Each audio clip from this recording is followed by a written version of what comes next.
saying, you know, Wenger goes, who comes in? That's a big But these fans are saying Scolari, get in Ancelotti. Right, and you football that Arsenal fans will always say, and when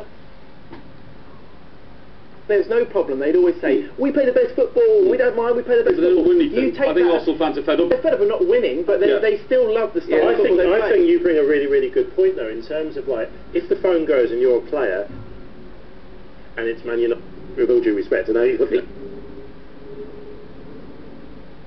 No, but I'm saying as long as you're playing every week, you want to go there as a reserve, do you? If you think about it, you know, if Arsenal called out, they got Champions League. It would depend. If Jagielka got a call now, he'd go, because he knows he'd get a regular slot in that Arsenal team, because it's very shaky defence. You sure he would definitely go? Well, I don't know if Jags would go or not, but I don't think there's a transfer in the offing. I don't think in the next 24 hours Jagielka will leave Everton, I hope. I also think it's up with a few clubs, so that might, and I obviously can't speak for Gary, but that might be why he's sort of reluctant to go, and why he's standing back in case someone else comes in. Whereas the only club we mentioned him with was Arsenal. So I was going to say though, right, I mean, you're a baller. What's it like? This, you know, if you're looking for a club at this time, do you literally agent says, or do you hold out for a bigger club? You hold out if you're a big name. Yeah. But someone who's basically looking for a club, like for example, like myself. Really? Yeah, you just want to get back in the game and get playing. But you guys were saying about Phil Jagielka and Gary Cahill. Yeah. I believe these guys. Yeah, they've both gone together. It's a Champions League club. Yeah. Been playing in the Champions League for the last 6-7 years. 24 years, I think. They've been in the semi-final. Was it two times in the last 6 years? They've done really well. They have no divine right to win any silverware, and they lost 8-2, and everyone's just front. As a player, there's a bit of ego. I can go there and change things around as well. Yeah, you can go there. They're going to be fine. Yeah. I don't know if they're going to finish in the top. They're probably desperate. What role do the agents have in this role? Because of course at this stage now, 24 hours to go, everybody's rattling. Isn't it? Yeah, they're all rattling. You know, I mean, sometimes the players don't even know what moves they're supposed to be involved in, do they? No. The agents now. You know what's the funny thing is, agents now colluding with other agents. Before it used to be like, you know, I'm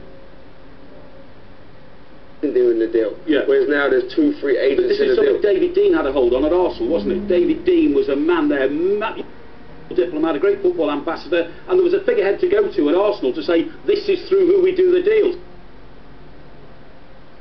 And if David Dean's behind this, it's probably going to work. And that was because David Dean's son was the guy teamed up with Jerome Anderson. Yeah. And they could have said any deal that went into Arsenal was filtered through that company. Provided they wanted the player. I mean, we're not suggesting but Arsenal took players just because they were handled by David Dean's son's company. No, that's exactly what they would do. What they would do is, when players are coming into the club, you may be the agent, but you're going to have to kind of work in partnership with Base for Arsenal. I mean, one other thing, it was just interesting, I mean, you may know a little bit more about this than me, in terms of, like, if you look at Man United, you so know their says that have come through at Arsenal recently. Surely they've got something in depth there. Yeah, but they've been coming through for 6 years, haven't they? Do you remember was it 2007 where that was going to be the Arsenal team, which were going to dominating English football for 5 or 6 years? After that, it never happened. It fell to pieces. That team just dissipated and disappeared. So it doesn't always mean that if you're bringing these young players through, they're going to form the nucleus of the future team. It's like under 21s, isn't it? How many under 21 players go on to have a great England? These Arsenal youngsters are being forced to play now because of the squad. They're not being brought in as and when we want to have them in. And it's interesting to say, if you actually look at some of the faces, I don't want to be here. Thinking, who are they? More to the point, when you look at the benches at Manchester City and Manchester United respectively, you're talking about guys there who could form their own team. Said something very interesting. It's like if you're a young player now coming on at Man United, you've got Giggsy saying do this and do that. You've still got some big names encouraging some of them. And when you're big names like Vieira, like Henry there. And remember at United, Wayne Rooney is a big player. He's only 25, he's got 70 caps for England, and yet he's in this show. And I'm delighted to say that coming up very shortly on this show is Perry Groves. We all know Perry Groves is, of course, great Arsenal star. There's been a few Arsenal stars who've been certainly pointing out the shortcomings